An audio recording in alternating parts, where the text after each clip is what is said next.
Est-ce que le retour possible de l'ISF serait une bonne piste à la colère des Gilets jaunes?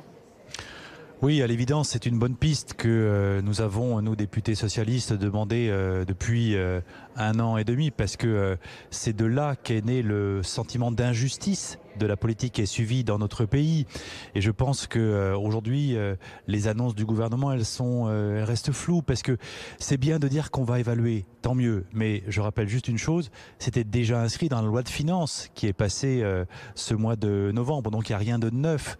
Ce qu'il faut, c'est des actes clairs, des mesures sans flou. Or, aujourd'hui, on a le sentiment que depuis le début de la semaine, ça godille, on ne sait pas très bien où ça va.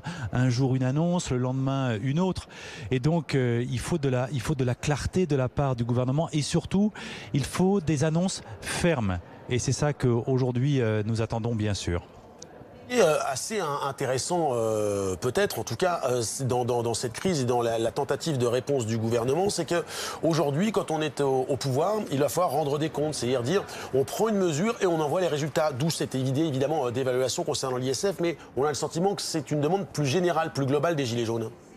Oui, mais ça, c'est une demande démocratique, et c'est parfaitement normal que lorsqu'on est aux responsabilités, et ça vaut pour tous les élus, on rende des comptes, et pas simplement le jour d'une élection, mais tout au long, j'allais dire, chaque jour presque, en tout cas chaque année de son mandat. Moi, ce que je fais comme député, chaque année, j'organise des réunions publiques de compte rendu de mandat pour dire ce que j'ai fait, les votes que j'ai fait à l'Assemblée nationale, les positions que j'ai prises. Et donc, c'est ça en effet qu'on attend aujourd'hui du gouvernement, c'est-à-dire une autre façon aussi d'être dans le rapport avec les Français. Plus de démocratie, et en particulier plus de démocratie participative. Mais je veux le dire, il faut que chacun soit dans la responsabilité aujourd'hui, parce que moi je sens une véritable inquiétude de la part des Français par rapport à ce qui pourrait se passer samedi à Paris.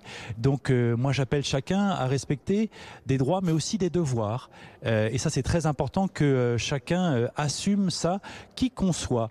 Et c'est vrai pour tout citoyen français, qu'on soit élu, mais qu'on soit aussi un citoyen, un manifestant, un gilet jaune. Ça vaut pour tout le monde.